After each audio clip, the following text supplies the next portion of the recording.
like being a kid in a toy store and just having unlimited toys. I love it.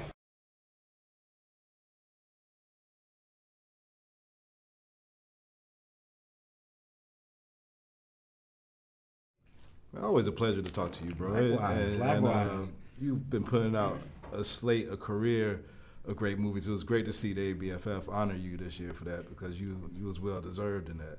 Yeah, I appreciate that, man. Thank you, Jeff Roddy, for that. By the way, that was fantastic. I want to get into the Fate of the Furious, because to me it's the most furious of the furious. I loved it, you know what I'm saying? But first question I gotta ask is, I know that rumors came up that you were considering Black Panther in past. Why was there a reason that you passed on that? I think, rumors are rumors, man.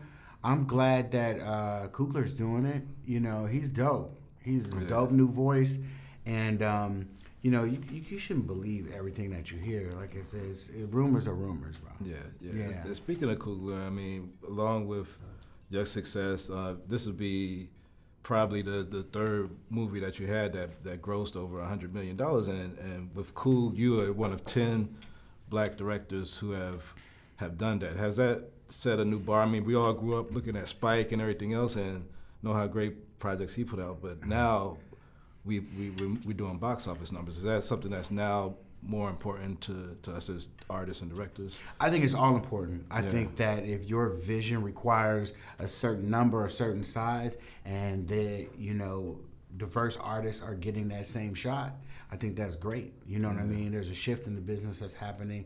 I love that. When you got Coogler and Ava, stepping out, doing big movies and stuff like that, that's what we've been striving for a very long time. So it's not about size all the time. It's just about creativity. But if you have a big imagination, you're gonna need the resources, and now we're doing it.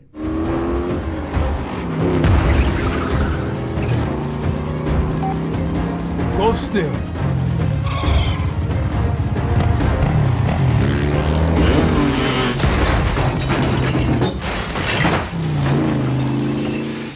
Adios, Toretto. Okay, Buster. Let's see if this works.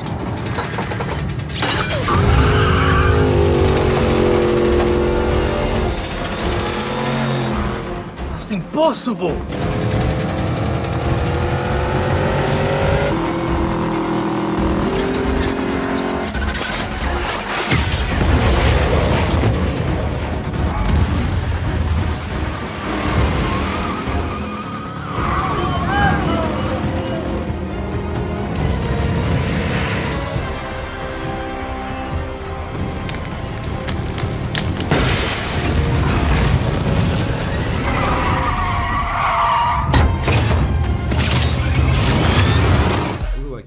Toys to play with in this movie. I mean, besides The Rock and Charlize and everybody else in that great cast. Right. I mean, you had submarines and tanks. Like, how was that for you to just have like all of these toys and all these amazing vehicles to play with? It was insane. Yeah, it was insane. If you can imagine shooting a Lamborghini being chased by a submarine on ice at 200 miles an hour.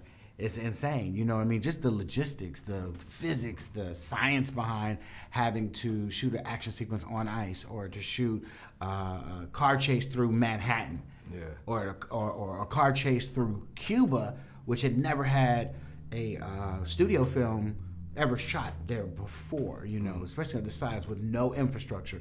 The logistics alone was insane. And then to be able to do it with the biggest cast on earth, the biggest action heroes, Oscar winners, all coupled with the massive movie, it was insane. I, in a good way, I loved it. And I think people are gonna really enjoy it. They're gonna see the work we put into it. All right, it's a lot of great projects I want to see you do. I know everybody brings up Friday all the time. Right. I know we just celebrated 20 years to set it off, but I really want to see you do the Coming to America sequel. Which is really That's funny. About that. You know what's really funny about that? I just met with the director of Coming to America, John Landis. Yeah. And what's so funny about that is I worked on that. You'll see my my ugly face, you know, at the bottom of the screen there. Yeah. And I told him that I didn't shadow him as like a official, you know, mentee. But I would watch him direct Eddie Murphy and these guys at the time and say, you know, one day I'm going to do that. And he laughed. He's like, you're doing one of the biggest movies for Universal in their history, and you used to watch me? I'm like, yeah, I didn't go to film school, so I had to do it some way. Yeah. So as far as the sequel is concerned, man, I'm going to let the pros do that. But I'm definitely connected to that in a strange way. Man. All right. Thank you, bro. All right, brother. Thank you.